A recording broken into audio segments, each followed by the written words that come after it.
The Serpent's Sigil. Part 1.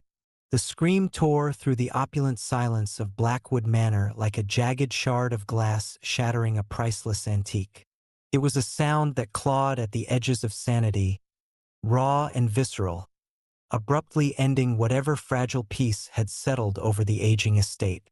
Detective Inspector Alistair Finch, a man whose face seemed permanently etched with the weariness of 1,000 unsolved cases and whose eyes held the sharp glint of a seasoned predator, felt the hairs on the back of his neck prickle.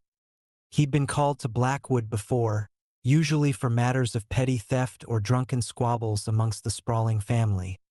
But this felt different. This scream resonated with a terror that transcended the mundane. He stood now in the grand hall, a cavernous space dominated by a sweeping staircase and portraits of stern-faced Blackwood ancestors, their painted eyes seeming to follow his every move. The air was thick with a palpable tension, a suffocating blanket woven from shock and fear. Uniformed officers moved with hushed urgency, their footsteps echoing softly on the polished marble floor.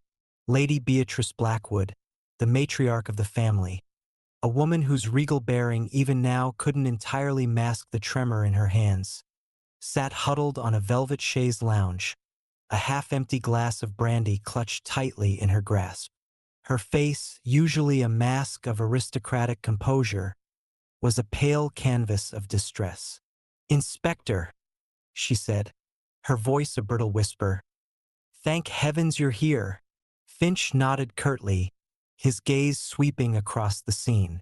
"Lady Blackwood, can you tell me what happened?" It was Eleanor," she stammered, her eyes welling up with fresh tears. "My granddaughter. We found her in the library." The library. Even the word conjured images of hushed reverence, of leather-bound volumes and the scent of aged paper.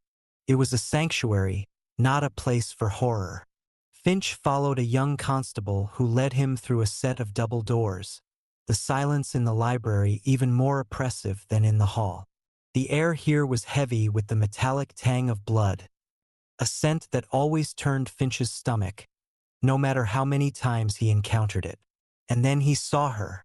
Eleanor Blackwood lay sprawled amidst scattered books, her body twisted at an unnatural angle.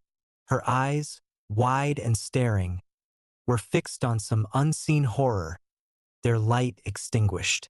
A crimson stain bloomed on the Persian rug beneath her, a stark and brutal contrast to the room's otherwise refined elegance. Her throat had been brutally slashed, a deep, ragged wound that spoke of savage intent. There was no sign of a struggle, no overturned furniture, no indication that Eleanor had seen her attacker coming. It was as if death had descended upon her swiftly and silently, a venomous viper striking in the shadows. Finch knelt beside the body, his experienced eyes meticulously taking in every detail. Eleanor was young, perhaps in her early 20s, with delicate features and long, dark hair now matted with blood. She was dressed in a simple nightgown, suggesting she had been attacked in the late hours. There were no other visible wounds, no defensive marks on her hands. This suggested either an overwhelming force or a victim caught completely unaware. "Who found her?" Finch asked a detective sergeant who approached him. "Mr. Charles, her fiancé," the sergeant replied, his voice low and somber. "He came down to the library for a book and, well, you can imagine." Finch could imagine. The sheer shock, the gut-wrenching horror of finding the person you loved in such a state. He could also imagine the suspicion that would inevitably fall upon the fiancé. It was a classic scenario, the bereaved lover often the first suspect. He rose and surveyed the room again. The library was vast, lined floor to ceiling with bookshelves filled with what looked like centuries of accumulated knowledge. A large oak desk sat in the center of the room, papers neatly stacked upon it. A single lamp on the desk cast a pool of stark light, highlighting the grim tableau. The windows were closed and latched from the inside. There was only one door, the one through which they had entered. Was this door locked or unlocked when Mr. Charles found her? Finch asked. Unlocked, sir, the sergeant said. That simple fact added another layer of complexity to the puzzle. An unlocked door could mean many things. A hurried escape, a planned entry, or simply a victim who felt safe in her own home. Finch spoke to Charles Blackwood in the drawing room, a smaller, more intimate space than the grand hall. Charles was a handsome man in his late 20s, his face pale and drawn, his eyes red-rimmed and haunted. He wrung his hands constantly, his grief seemingly raw and genuine. I can't believe it, he choked out, his voice thick with emotion. Eleanor. She was everything to me. Finch asked him about his movements the previous night. Charles explained that they had dined with Lady Beatrice and Eleanor's uncle, Mr. Edgar Blackwood, before retiring to their separate rooms around 11 o'clock. He said he had trouble sleeping and had come down to the library around 2 in the morning to find a book to read. And that's when you found her? Finch prompted gently. Charles nodded, tears streaming down his face. Yes, the sight.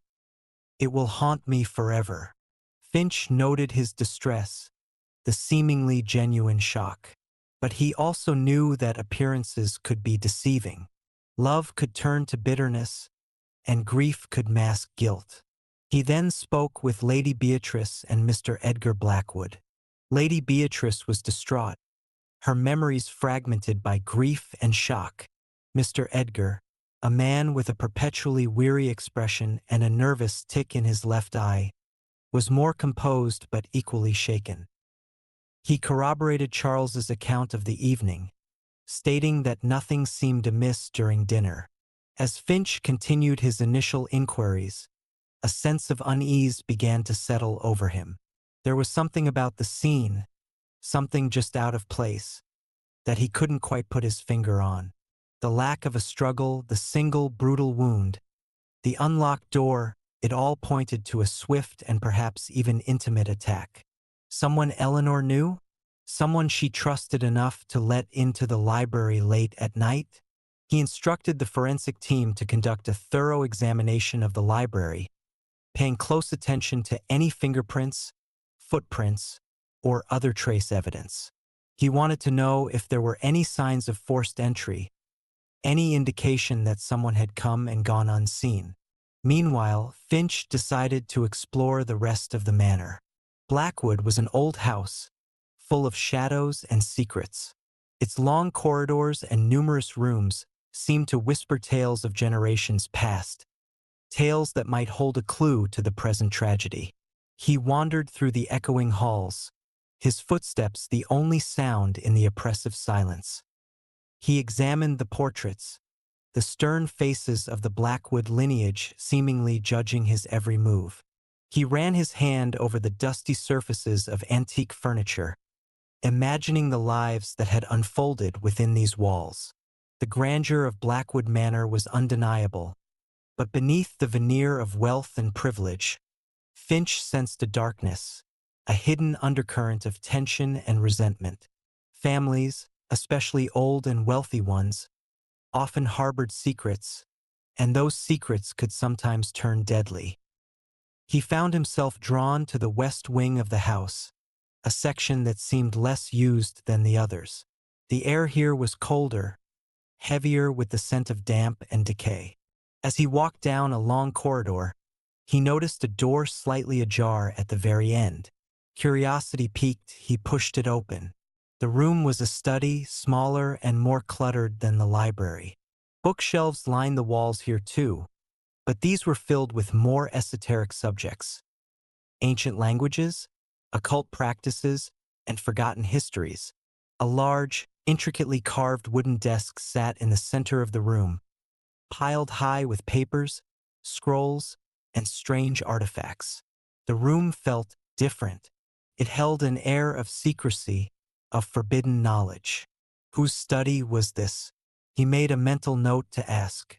This room, with its unusual collection of books and its secluded location, seemed to hold a different kind of silence than the rest of the house, a silence that hinted at hidden truths and perhaps, even, at the darkness that had claimed Eleanor Blackwood's life. The scream that had shattered the night still echoed in his mind, a chilling reminder of the brutal reality that lay beneath the opulent surface of Blackwood Manor. Finch knew, with a certainty that came from years of grappling with the darkest aspects of human nature, that this was just the beginning. The layers of Blackwood's secrets were only starting to unravel. Part 2. The study, Finch discovered, belonged to the late Mr. Alistair Blackwood, Eleanor's grandfather, a man described by the remaining family members with a mixture of awe and apprehension. He had been a scholar, an eccentric, a collector of obscure knowledge. Lady Beatrice mentioned his fascination with ancient cultures and forgotten lore, often dismissing it as harmless eccentricity. But as Finch surveyed the cluttered room, he couldn't shake the feeling that there was more to the late Mr. Blackwood's interests than met the eye. Among the dusty tomes and strange artifacts, one item in particular caught Finch's attention. It was a small, leather-bound journal, its pages brittle with age. It lay partially concealed beneath a stack of yellowed parchments on the desk. Intrigued, Finch carefully pulled it out. The cover was unadorned, save for a faint, almost invisible symbol embossed in the center, a circle intersected by 3 equidistant lines. He didn't recognize it. Opening the journal, Finch found pages filled with elegant, spidery handwriting in a language he didn't immediately recognize. Interspersed with the text were sketches of peculiar symbols and diagrams that seemed to blend astronomical charts with alchemical notations. It was a cryptic and unsettling collection. He carefully photographed several pages, knowing that his team would need to analyze the language and symbols. As he continued to explore the study, he noticed a faint, almost imperceptible scent in the air, something earthy and slightly metallic, different from the musty odor of old books.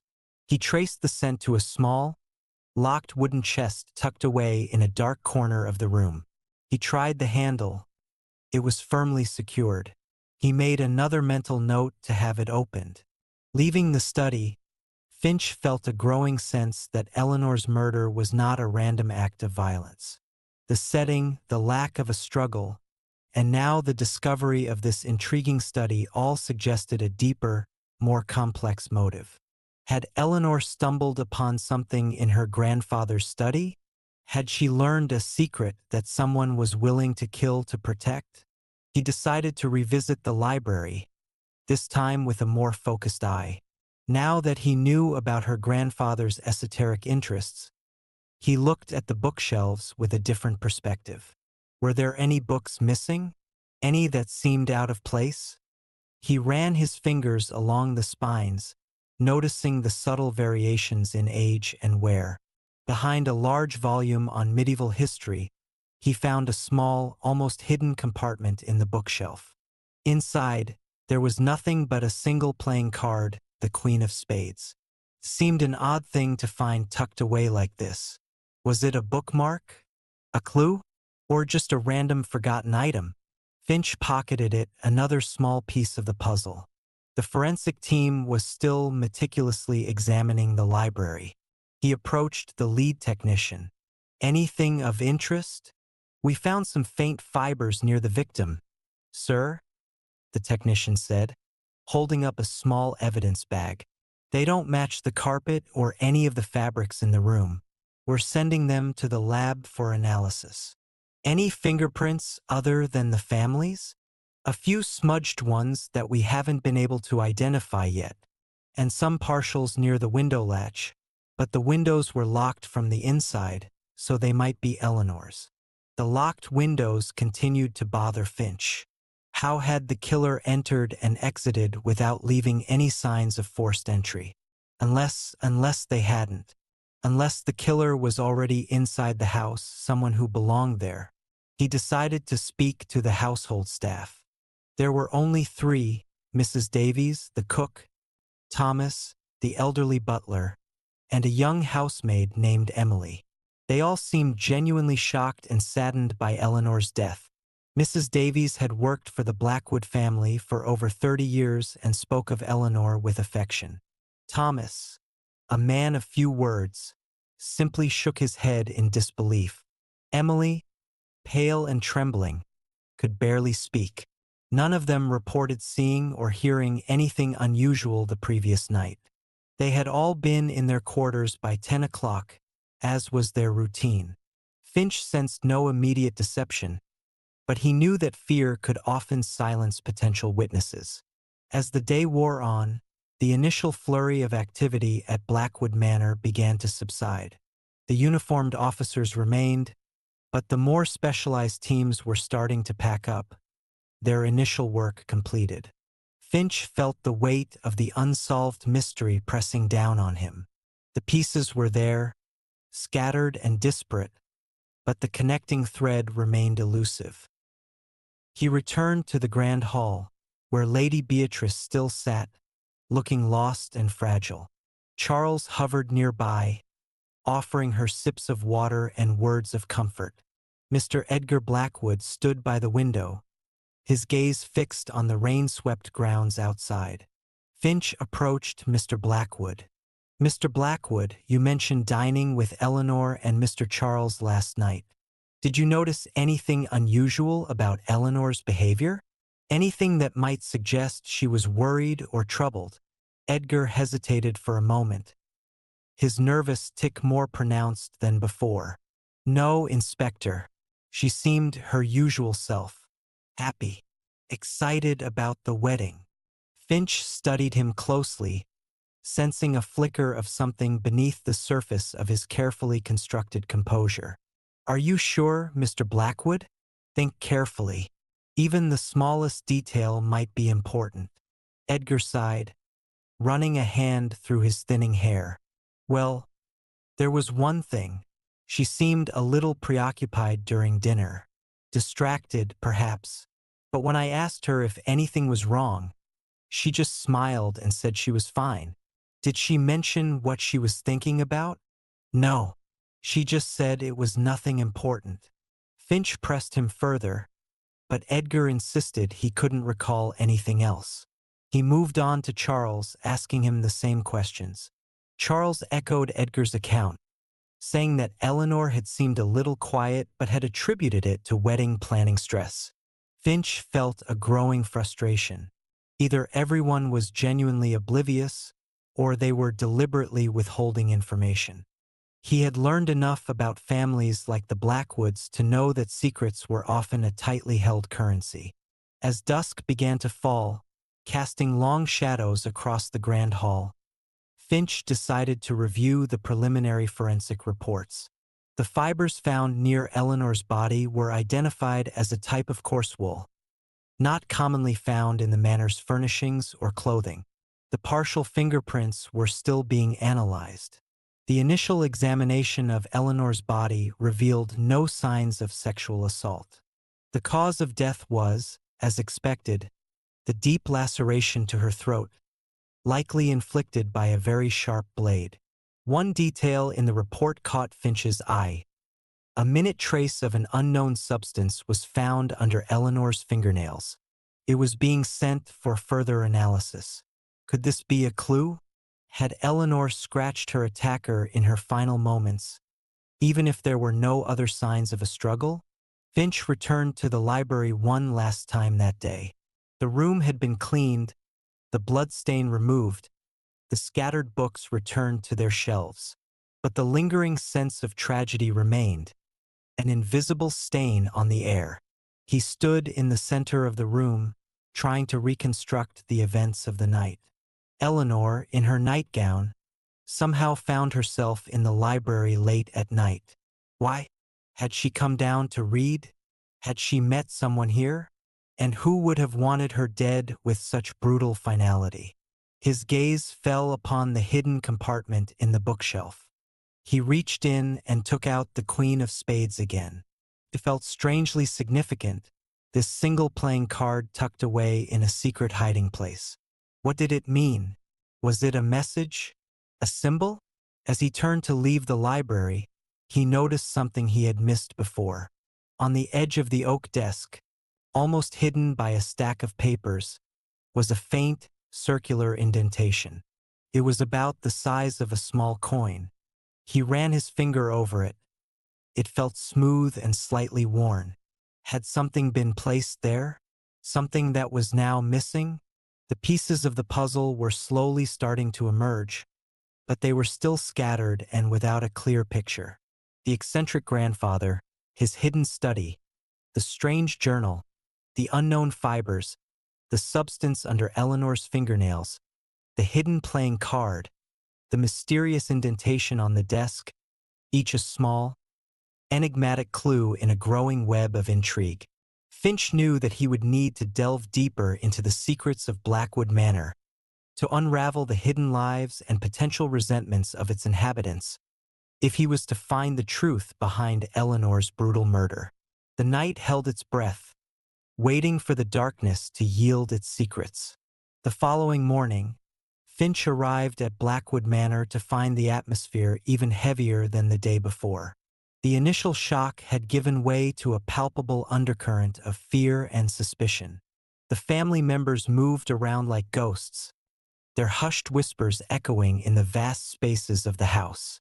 The analysis of the unknown substance found under Eleanor's fingernails came back inconclusive.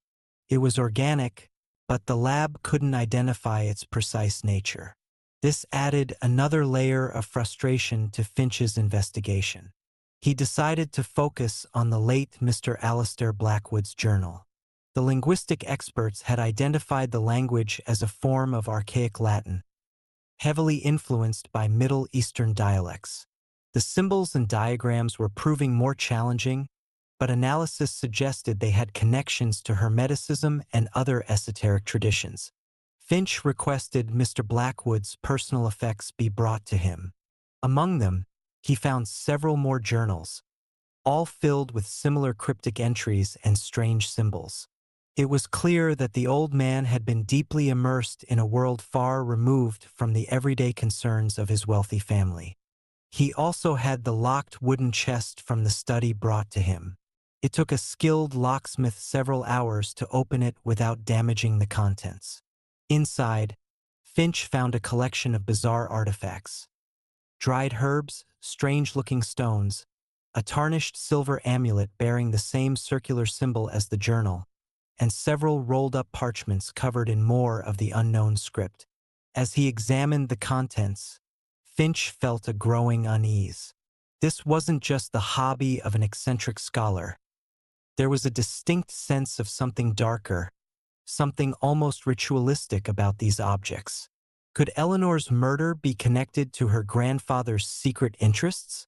Had she perhaps stumbled upon something within these strange collections that had put her in danger? He decided to speak with anyone who might have known about Mr. Blackwood's activities. Lady Beatrice could offer little insight beyond confirming his lifelong fascination with the occult.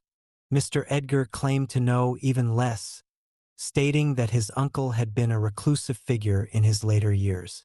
Charles, who had only known Eleanor's grandfather briefly, had no information to offer.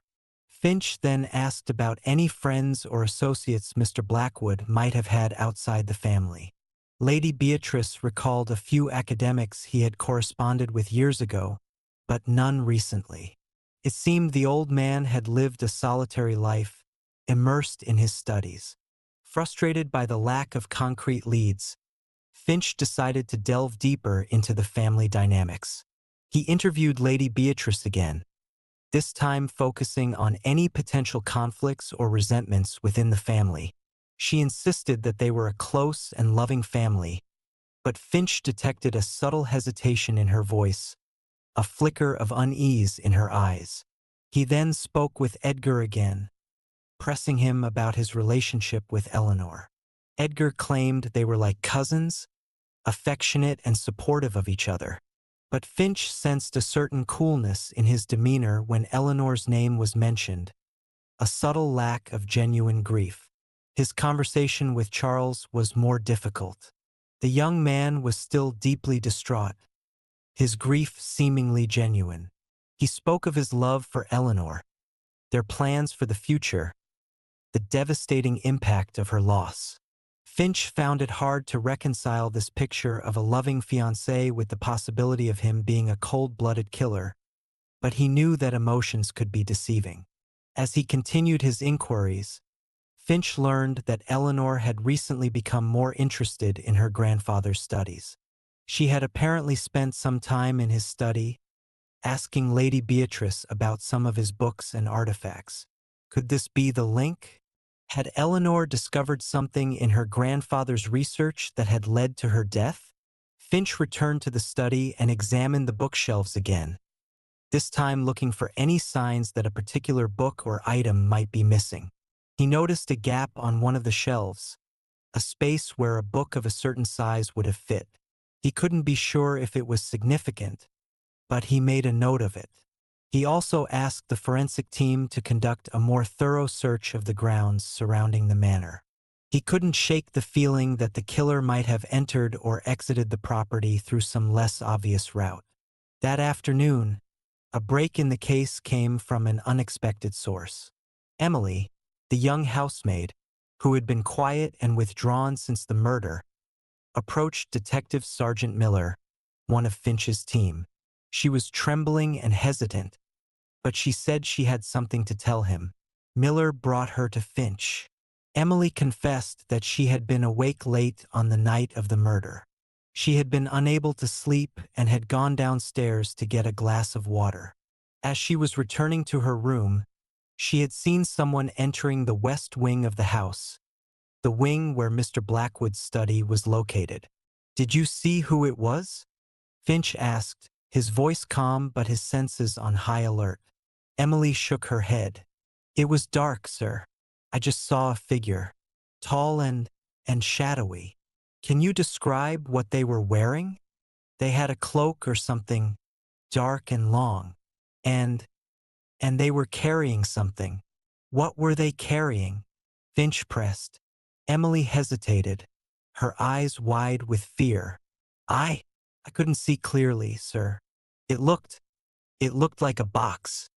"A box? Had someone removed something from Mr. Blackwood's study after the murder?" This new information added a significant twist to the investigation. Finch asked Emily if she had told anyone else about what she had seen. She said no, she had been too scared. He assured her that she had done the right thing by coming forward. This new lead gave Finch a renewed sense of purpose. The shadowy figure with the box suggested that someone had a vested interest in Mr. Blackwood's research, perhaps even a motive for murder. But who was this person? And what was in the box? He immediately ordered a more intensive search of the West Wing and the grounds surrounding it. He wanted to know if there were any signs of someone having entered or left the property undetected. As his team continued their search, Finch returned to Mr. Blackwood's study. He examined the empty space on the bookshelf again, trying to imagine what kind of book might have been there. He also looked at the papers on the desk more closely. He noticed a faint impression on one of the blotting papers, as if something with a hard, slightly irregular surface had been pressed onto it. He carefully photographed the impression. Later that evening, the forensic team reported finding faint footprints in the muddy ground near the back of the West Wing. They were not distinct enough to identify a specific shoe type, but they confirmed that someone had been in that area recently. The pieces of the puzzle were starting to fit together, albeit slowly and with frustrating gaps. Mr. Blackwood's esoteric interests, the hidden study, the strange artifacts, the missing book, the shadowy figure with the box, the footprints near the West Wing, it all pointed towards a connection between the grandfather's secrets and Eleanor's death. But the crucial question remained: what was the nature of that connection? Had Eleanor stumbled upon a dangerous secret within her grandfather's research? Or was someone else involved? Someone who had a reason to protect those secrets at any cost? Finch knew that he was getting closer to the truth, but he also sensed that the darkness surrounding Blackwood Manor was deeper and more treacherous than he had initially imagined. The scream that had shattered the silence was just the beginning of a terrifying revelation. Finch's investigation took a darker turn as his team began to uncover more about the late Mr. Alistair Blackwood's esoteric pursuits. The linguistic analysis of his journals progressed, revealing passages that spoke of ancient rituals, summoning entities, and the acquisition of forbidden knowledge. The symbols and diagrams appeared to be related to various occult traditions, hinting at a deep involvement in practices that bordered on the heretical. The missing book from Mr. Blackwood's study remained elusive, but Finch's team managed to locate a list of books the old man had acquired in his later years. Among the titles were obscure texts on demonology, necromancy, and other dark arts. It became increasingly clear that Alistair Blackwood's interests had gone far beyond mere scholarly curiosity. The faint impression on the blotting paper in the study was also analyzed. It matched the base of a small, intricately carved wooden box, a box that was now missing from the study. This discovery corroborated Emily's account of the shadowy figure carrying a box from the West Wing on the night of the murder. Whatever was in that box, it was significant enough for someone to risk everything to take it. Finch decided to confront the remaining Blackwood family members with these new findings. He started with Lady Beatrice, showing her some of the translated passages from her late husband's journals and describing the nature of the missing book. She was visibly shaken, her face paling as she read the disturbing texts. I had no idea," she stammered, her voice barely above a whisper. "I knew Alistair was unconventional, but I never imagined anything like this." She claimed to know nothing about any missing books or boxes. Her distress seemed genuine, but Finch couldn't rule out the possibility of ignorance or denial. He then spoke with Edgar Blackwood. Confronted with the evidence of his uncle's involvement in the occult, Edgar became agitated and defensive. He insisted that his uncle's studies were harmless eccentricities and that Eleanor's murder had nothing to do with them. He offered no explanation for the missing book or box. Finally, Finch spoke with Charles. He was still grieving deeply but listened intently as Finch outlined the latest developments. Charles expressed shock and disbelief at the revelations about Eleanor's grandfather. He couldn't fathom any connection between those dark pursuits and Eleanor's death. Despite these conversations, Finch felt that he was still missing a crucial piece of the puzzle. Someone in the Blackwood household knew more than they were letting on.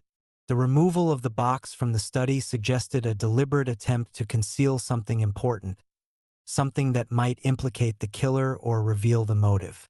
Finch decided to focus his attention on the household staff again. He had a more in-depth conversation with Mrs. Davies, the cook, who had worked for the family for decades. She spoke of Mr. Alistair with a mixture of respect and fear, recalling strange rituals and hushed conversations she had overheard in his later years. She admitted that Eleanor had recently started asking questions about her grandfather's studies, showing a particular interest in some of his older books. Thomas, the butler, remained stoic and uninformative, claiming to have seen and heard nothing unusual. But Finch noticed a flicker of nervousness in his eyes when Mr. Blackwood's name was mentioned. Emily, the housemaid, was still shaken by what she had witnessed. Finch asked her again about the shadowy figure she had seen. She reiterated her description of a tall figure in a dark cloak, carrying a box. She couldn't recall any other details, but the fear in her voice seemed genuine. As Finch pieced together the information he had gathered, a disturbing picture began to emerge. Alistair Blackwood's foray into the occult had seemingly created a ripple effect within the family. Eleanor's growing interest in her grandfather's study suggested she might have stumbled upon something dangerous, and the removal of the box indicated that someone was desperately trying to keep that knowledge hidden. The question was, who and why would they kill to protect a dead man's secrets? Finch considered the possibility that Eleanor herself had become involved in her grandfather's practices, and that her death was a result of some dark ritual gone wrong. But the brutal nature of the attack, the slashed throat, seemed too personal, too filled with rage to be accidental. He also couldn't dismiss the possibility that someone else had been involved with Mr. Blackwood's occult activities, perhaps a secret associate or a fellow practitioner. Had Eleanor discovered this person's involvement and paid the ultimate price for her knowledge? The discovery of the Queen of Spades in the hidden compartment in the library bookshelf took on a new significance in light of Mr. Blackwood's interests. Playing cards have long been associated with divination and the occult. Was this card a symbol? A message? Finch instructed his team to research the significance of the Queen of Spades in various esoteric traditions. They found that it could represent secrets, mystery, and sometimes even death. Its presence in a hidden compartment suggested it was more than just a forgotten playing card. As the investigation progressed, Finch felt a growing sense of urgency. He knew that the killer was likely still within the manor or had close ties to it. The longer they remained at large, the greater the risk of them destroying evidence or fleeing. He decided to implement a more intensive surveillance of the remaining family members and the household staff. He wanted to observe their behavior, their interactions, any subtle signs of guilt or deception. That night, as a storm raged outside, mirroring the turmoil within Blackwood Manor, Finch reviewed all the evidence again. The lack of forced entry pointed to an insider. The brutal nature of the attack suggested a strong personal motive or a ritualistic killing. Mr. Blackwood's occult interests provided a potential backdrop for dark deeds. The missing book and box indicated a desire to conceal something specific. And Emily's account of the shadowy figure placed someone leaving the West Wing after the murder. He focused on the timeline of events. Eleanor was last seen alive around 11 o'clock. Charles claimed to have found her body around 2 in the morning.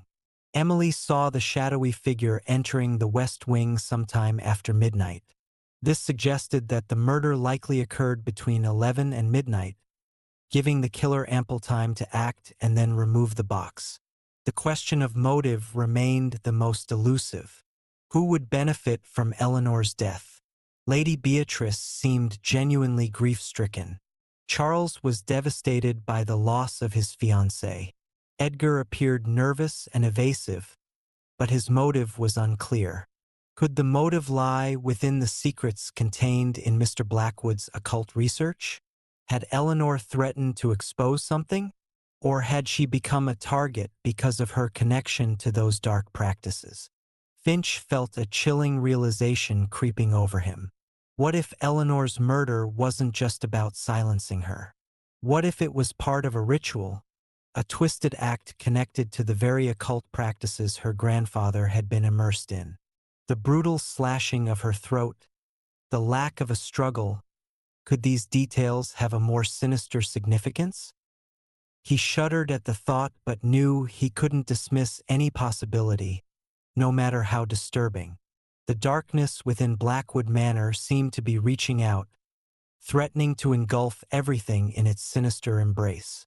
He had to uncover the truth before it was too late, before the secrets of the past claimed another victim.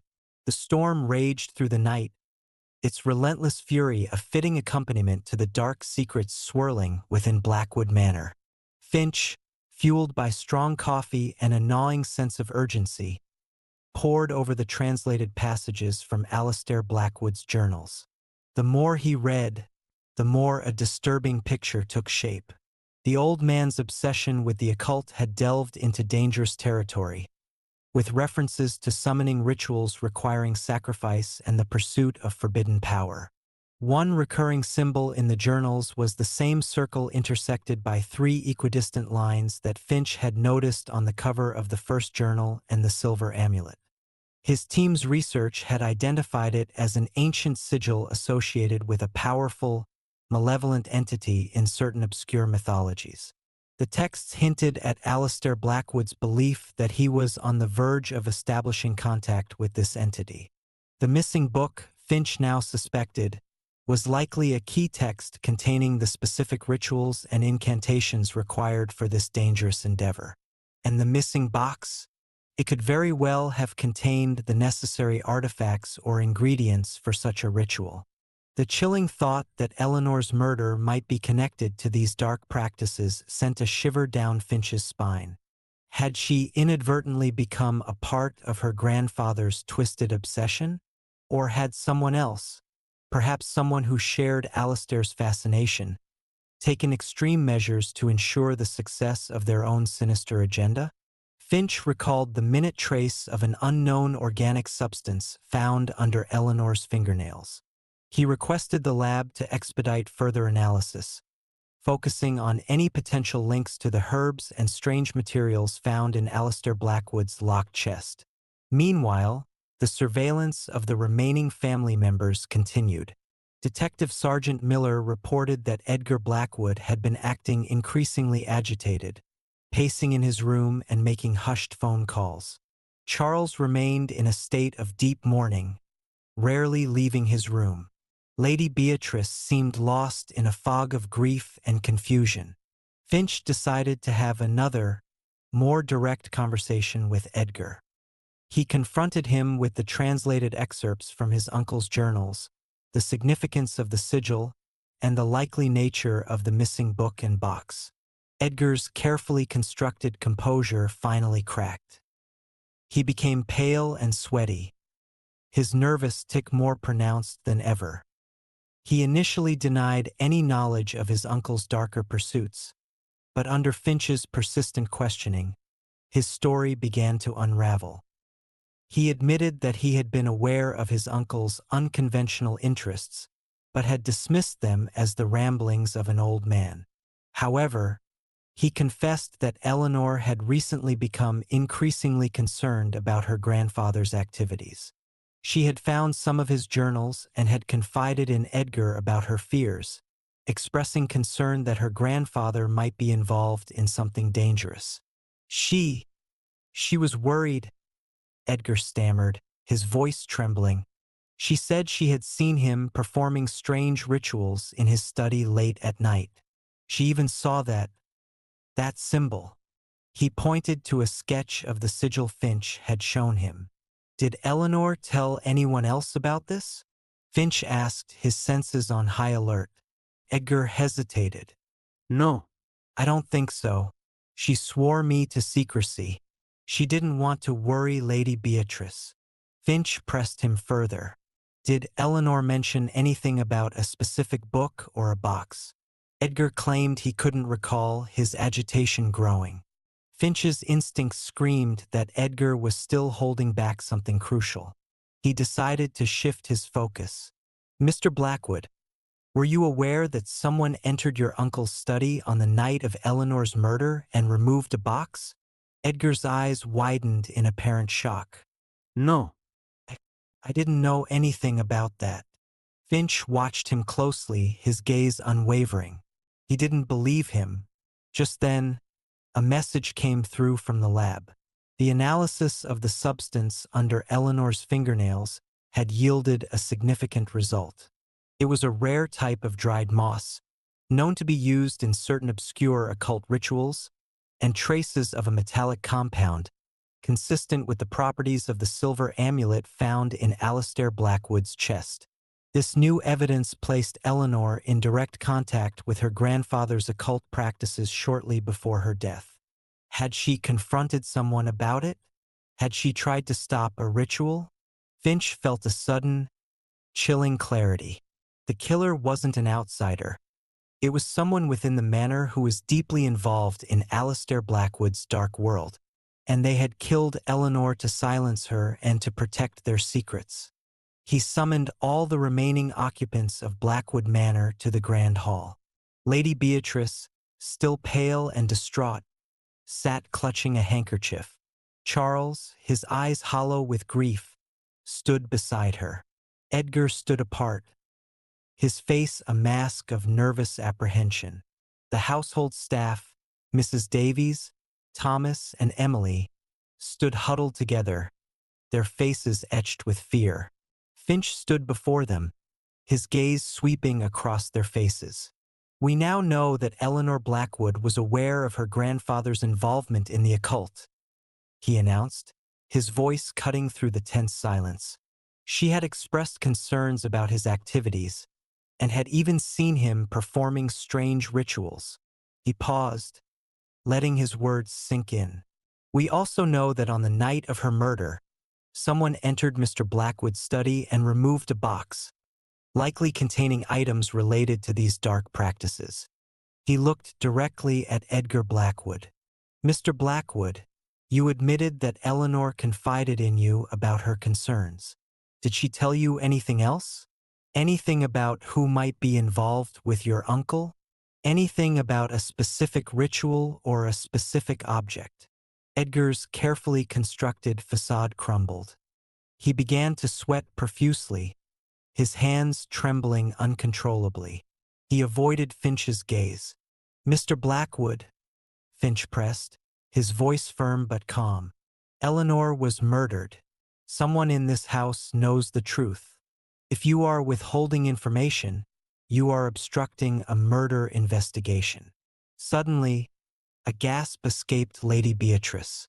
Her eyes were fixed on Edgar's trembling hand, which he had instinctively moved to clutch the sleeve of his jacket. A small, dark stain was visible on the cuff. Finch's eyes narrowed. "Mr. Blackwood, what is that on your sleeve?" Edgar flinched, trying to pull his hand away, but Finch was too quick. He gently but firmly took Edgar's arm and examined the stain. It was dark, almost black, and had a slightly granular texture.